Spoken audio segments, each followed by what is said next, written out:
Welcome to the Digital Healthcare Experience, brought to you by Taylor Healthcare.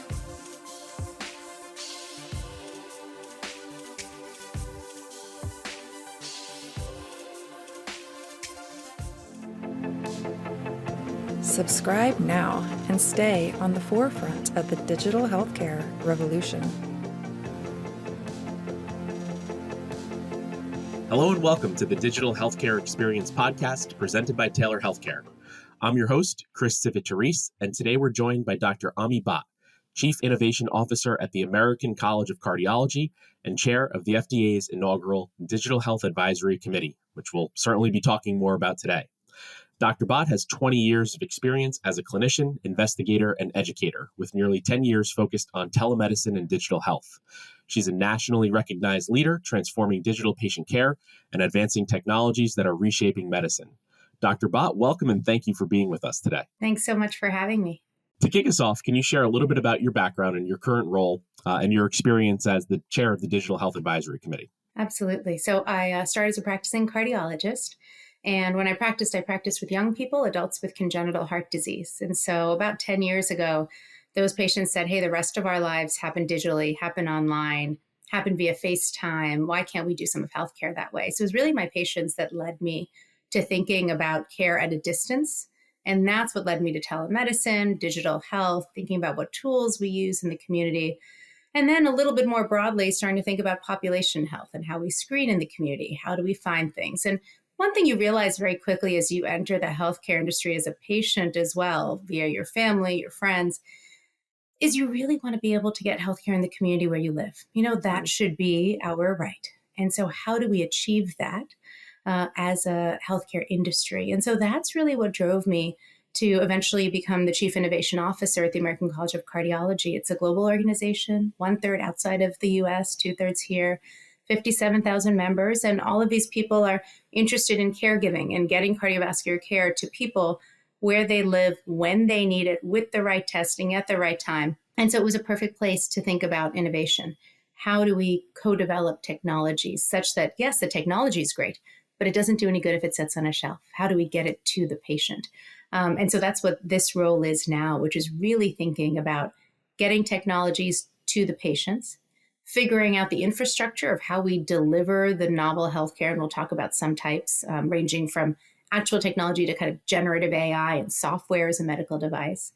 And then educating our clinicians and our teams and our systems, because AI is coming. It is coming fast. Digital health is here. It is necessary. But how do you educate people who are already so busy in incorporating almost a new way of practice into their old way of practice? So I spend a lot of time on education, creating the AI-enabled clinician. Yeah, it's really interesting, a really interesting topic for today. I'm really excited to dive into that deeper. And I know you published a paper around 2023 in the science journal Nature on the topic of understanding collaborative intelligence. And then I also saw the TED talk that you did, the TEDx talk that you did as well. We're going to link both of those in the show notes. So if anybody is interested in diving a little bit deeper, they'll be there. But in these discussions, you really describe collaborative intelligence as a blend of human experience and expertise and then AI capabilities. So I'm curious, can you elaborate a little bit about what that means in the context of healthcare and how that's different or distinct from other, AI applications and philosophies? When you think about AI, a lot of people are familiar with this idea of augmented intelligence, meaning we know things, but computers can help us know more. I think it's incredibly important to do that. But collaborative intelligence, when we're thinking about that, and the reason we came up with that name, and it's used, by the way, in other fields for other things, but for the sake of healthcare and cardiology, collaborative intelligence is a responsibility that we need to feel. Being responsible for the data that we put into these systems, whether that's data free of bias, whether that's data that's clean, whether that's data that's comprehensive, understandable, and then iterating on the product that comes out when we're using AI. And that's hard because in clinical practice, you never really use a tech tool and say, I'm going to use this tool. It's probably not going to work, but I'm going to try again. Right. That's not how we do things. Rather, what we do is we expect it to be ready. But now, when you look at AI, it actually needs you to iterate on it. AI, I tell my fellows this all the time. will not work the first time you use it in your practice, even if it worked somewhere else, because your practice is unique. And so you need to figure out the nuances. So collaborative intelligence is understanding what goes into the algorithms, but very importantly, iterating on what comes out. And we have to take responsibility for it, and we have to find time for it in our busy medical lives, in our medical systems, in the infrastructure we need to build it in. And so that's really the goal of collaborative intelligence is putting the clinician, the patient back at the center. Yeah, it makes perfect sense. And along with the patient, you talked a little bit about in your introduction the importance of involving the clinical team members as well. And I know that that's been a big part of your research, your papers, your talks, so on and so forth. So can we talk a little bit about that, the clinician involvement in the development and application of AI, and how can healthcare systems ensure that clinicians are effectively integrated into that whole process from sort of the start to the finish, and certainly in terms of that sort of, continuous improvement evolution that you just described there as well. I went to a meeting just recently, and there were a lot of chief information officers there. And it's funny because most of us have the same story. We started, 10, 12 years ago as doing this on top of a full clinical practice. Right. Because we knew that information, that data was going to be important. And it didn't need to be in the form of AI or even digital health yet. It was just we recognized what was happening. And most of those people will tell you it's a very different landscape now because the majority of places recognize that you need clinicians at the table. And you need clinicians of all sizes, shapes, flavors, right? We need people who understand how to work in rural areas, who work in inner city areas. We need people who work as nursing with the patient, as physician managers, as community health workers. And you have to have those people, those stakeholders at the table when you create the systems. Because at the end of the day, we're not just talking about a technology or data or an algorithm or an output. We're talking about implementation. And for implementation, the clinicians need to be at the table. The problem is it's not enough to just be at the table. Everybody that you are representing when you're at that table needs to understand what you're doing, trust in it, see that it's transparent, and then have a way to apply it in their practice. And to ask every clinician to individually figure out how to apply things, that's not going to work. It's just not a scalable model. And so how do you create scalable models? Well, you have to go to all your stakeholders and figure out what's going to work where and how. So it is a labor-intensive process, and therefore it needs committees, it needs structure, it needs governance. And that's why it's taken some time since COVID for people to really go from, we're going to do this because we have to, right? I like to say my favorite phrase, there's the phrase, necessity is the mother of invention. Plato said that. Mine is desperation is the mother of adoption. We all adopted because we had to. We didn't really have a choice. But once we settled a little bit from the pandemic, we now had a choice. And some programs chose to create infrastructure, and others were not able to, whether it's fiscal, whether it's leadership, whether it's individuals. And so you'll see places that have infrastructure, those are the places where clinicians can be involved. There's a path, there's a rationale, and there's different levels of involvement, from strategy and design to implementation and piloting to simply being AI enabled and understanding how to use something in practice with a patient. Yeah, it's really interesting. You talk about all those different stakeholders. And I know, obviously in healthcare, that's a common theme where you have patients, you have clinicians, you have obviously, elements of our federal government that are helping to sort of inch this along as well. I'm curious, how do you keep all of that together? Is it process? Is it commitment? How do you bring all of those folks together that sometimes may be sort of, not 100% in alignment in terms of their day to day or the ultimate objective? How do you bring all of those people together to ensure that you have that adoption at the end of the day? It's a great question. It's a lot of legwork, but we teach a course at the Mass General Hospital called the MGH Elevate Leadership Program. Okay. And it's a course I designed with some colleagues. And the rationale was, when people are at a chief or associate chief level in academic medicine, what training have we had in terms of emotional leadership in times of change? Because agility is really important. And we're at the stage in medicine, really in life, where change is the only constant. And so how do you continually lead people through change? Because change can be exhausting and scary, and you need to consistently garner the trust of people and then deliver on the trust that they've given you.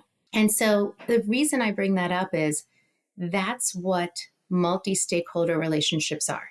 They are trusted relationships between all of the people at the table. And one of the most effective things that's happened, we have a group of health AI associations that CTA has put together, and we meet regularly. Not all of us see eye to eye on all issues, but we make sure that we go ahead and raise the heat in the room. We say, this is the struggle, this is what you need, this is what I need, but we know what the patient needs, what the healthcare system needs. How can we find some common ground? So it really is those relationships that I think make a difference. And if you think about medicine, the relationship between a clinical person and industry was something that 15 years ago was really just frowned upon, right? We shouldn't do this. Things are going to go wrong. And now we're reframing and saying, well, what is that relationship? How should it be defined? And who are the stakeholders? Before, engineers weren't talking to doctors, weren't talking to the large industry professionals, weren't talking to the FDA directly.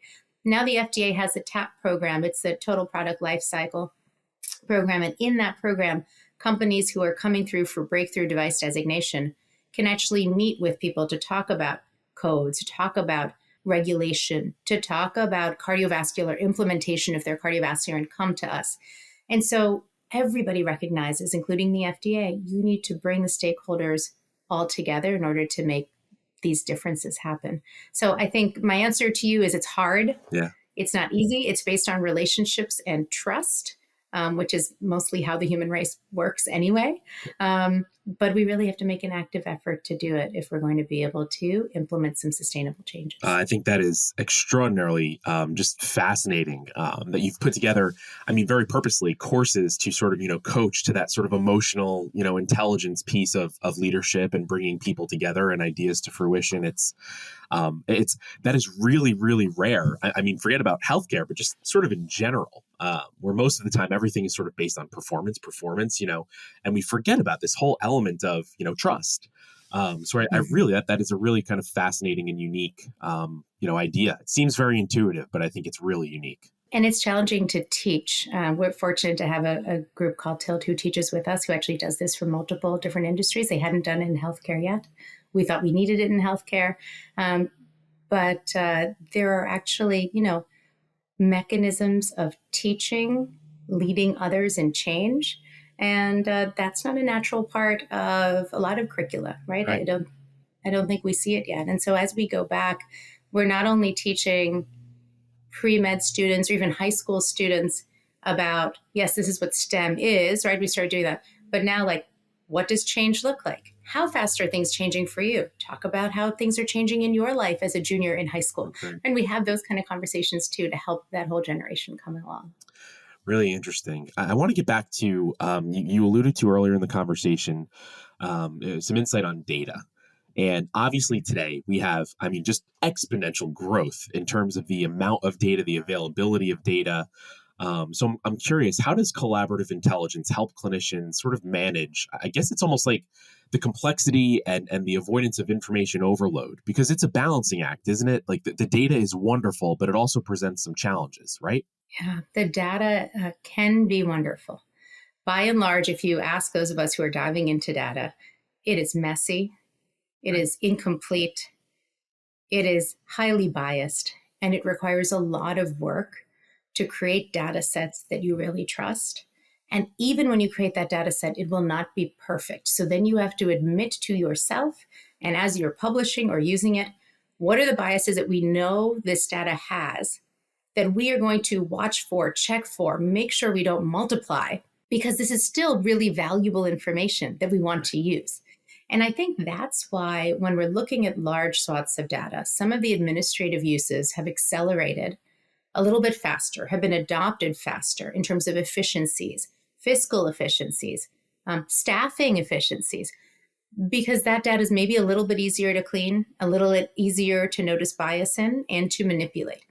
When you then get to clinical data, you recognize that social drivers of health, right, are as important sometimes as the actual health problem, which is as important as accessing medication.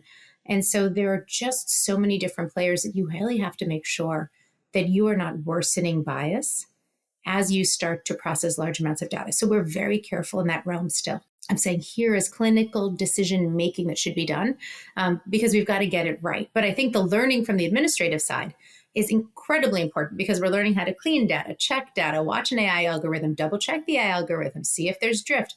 And we're learning all these things that we're going to be able to apply in kind of more life or death medical related issues. I don't think anybody's ready to say, if there's a life or death question, ask AI. That's not going to happen, right? Even what should I do with this patient is something that we're not ready to say yet. Right. But what we are ready to say is, hey, there are all these guidelines. Take the ACC, for example. We put out guidelines for cardiovascular care to deliver the best care for this disease. Here are what we recommend. This is a class 1 recommendation. You should do it. But there's hundreds of pages in that document, and I'm with my patient for 20 minutes. And by the way, they don't just have one disease. They have 7. Right. How am I going to deliver guideline-directed care? How am I going to deliver care that meets the scientific rigor and advances of the past century? I need something to navigate that information. Now data is helpful. Navigate me to the things that are most relevant about my patient right now, and let me use my clinical acumen to make the right decision. I think that's where we are. And if we really focus there right now, we can make incredible leaps and bounds, both in patient care and outcomes, but also in trust of AI among the clinical community. That'll then allow us to get to the next step. I think that notion of trust is such an underrated sort of piece of the conversation here. And I completely agree that those biases are something that we're going to have to kind of figure out in terms of earning that trust and bringing clinicians along and bringing patients along. From where you sit, how do we ensure those equitable outcomes, and how do we address that issue of bias kind of head on? Is that something that's on sort of the individual? Are there systems in place to do that? From your perspective, what's the kind of key to the castle there in terms of addressing those biases? Yeah, it's a multi-level issue. So, one is individuals, right? We do implicit bias training, et cetera, and across all disciplines. The second is sometimes kind of holding to our horses about things. So if you want to publish something and you've studied it in only one select homogeneous patient population, whereas there is another population that suffers from that disease even more, the question of reviewers should be, why? Why did you not look at the, slightly harder to recruit, harder to find, doesn't have a large academic center with an established practice to do clinical trials, but why did you not go find it? So at the ACC, we have a clinical trials program that actually trains younger researchers, often women or minorities, who come from centers that may not have a large program, but are interested in being it. So can we help you be that clinician trialist, where now your community can be included in trials because we're helping give you the infrastructure, give you the knowledge. So I think there's a lot of work that needs to be done in being inclusive in order to get there. So that's kind of my conversation on individuals and communities, solving for bias and not allowing things that seem biased to pass through just because, right? Oh, well, it's a big study. It's a big study, but it's a bias study, then let's not use it. Yeah. On the other side, though, we think about post-market surveillance a lot in places like the FDA and industry and clinical practice. What we don't think about yet, and I would love for us to, is post-deployment iteration. And the reason we need that is digital health and AI are coming fast and furious.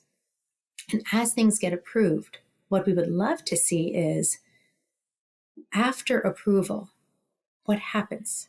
How are people using it in the real world? What are the trends? Where are the shift? What's happening? And are we biased? Are we creating new biases? Are we seeing good outcomes? Are people engaging quite a bit, but their health's not getting any better? What is that about, right? And so all of those answers can only come if we have post-deployment iteration, a plan to look at those algorithms, look at the outputs, redo the algorithms, and keep going.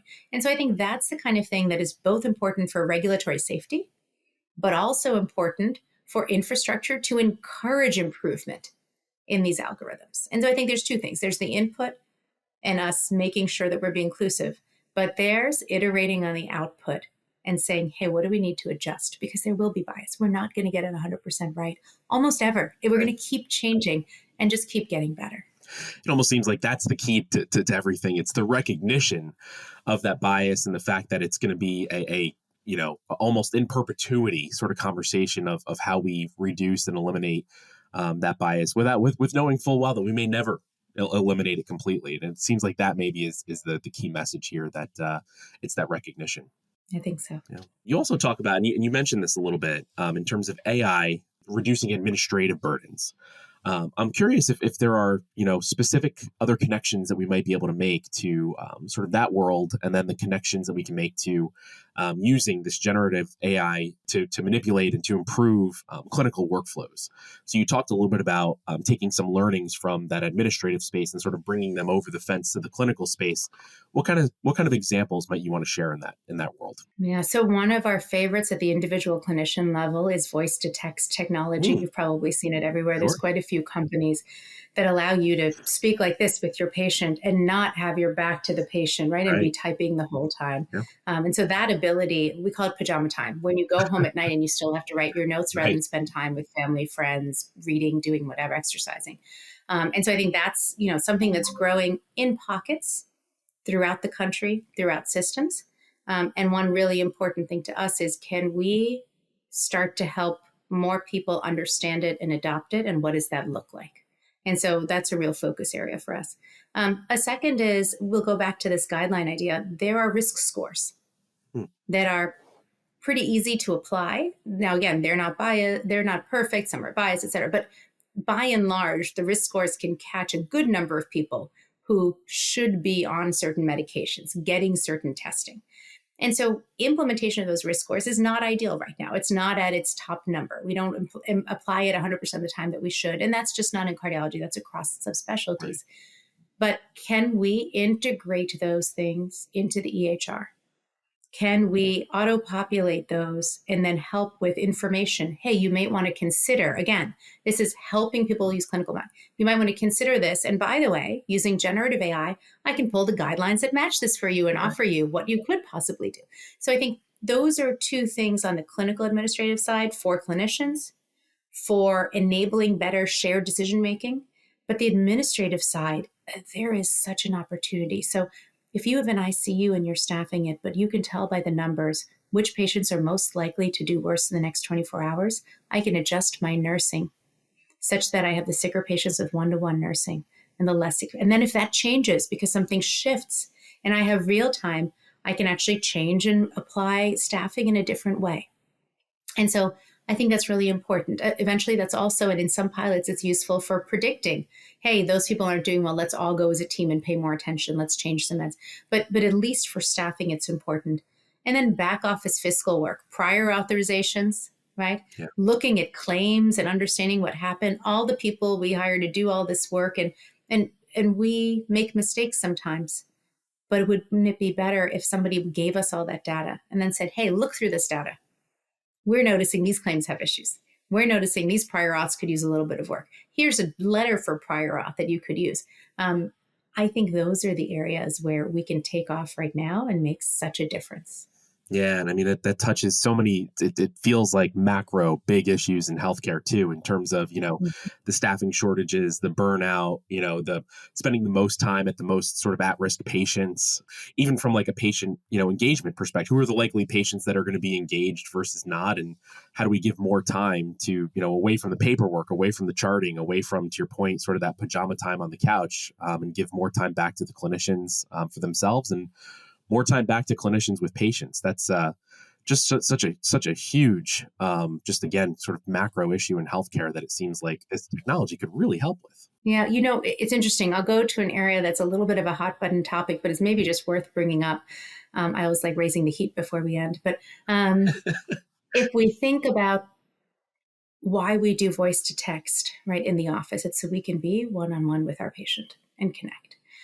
And there is an assumption out there, therefore, that you only want to connect with humans. But if you think about the rest of the aspects of your life, if you have a scheduling question, if you have a question about something that's logistics, if you want to figure out how to get somewhere, or even if you've been discharged from the hospital and we want to check in on you and just make sure, do you have any questions? Are you taking this med? Here's a list that I have. Does that sound correct to you? Those things could, in theory, be done by a voice AI technology that is programmed, right? That has clear limits and levels. I can't answer this. I'm popping you to a real person. Or you can say, I don't like this. I'm not comfortable with this. I just want a real person. Sure. but you may have to wait 18 minutes for a real person, right? Or you may not want the call back later because you're somewhere. And so for some of those things, it's reasonable to start thinking about those voice AI chatbots and what can we do. I was at the European Society of Cardiology, and there was a really nice presentation by a group that used it for discharge calls. So usually we have nurses call 24 hours, 48 hours out, check on patients who had heart failure. How are you doing? And they were able to increase the number of patients who got changes in their medication faster, diuretics specifically, because they used the nurse-activated call first as a screening and then popped those patients to the real nurse call.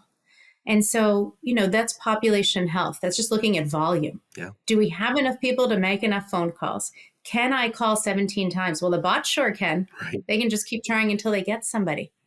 And so I think some of those places, again, I'm not saying we should replace humans with computers, but some of those places where the efficiencies may help the patient experience, that might be another place where we start to see some of these technologies taking off. And so, again, I know I raised the heat a little because we prefer human-human interaction.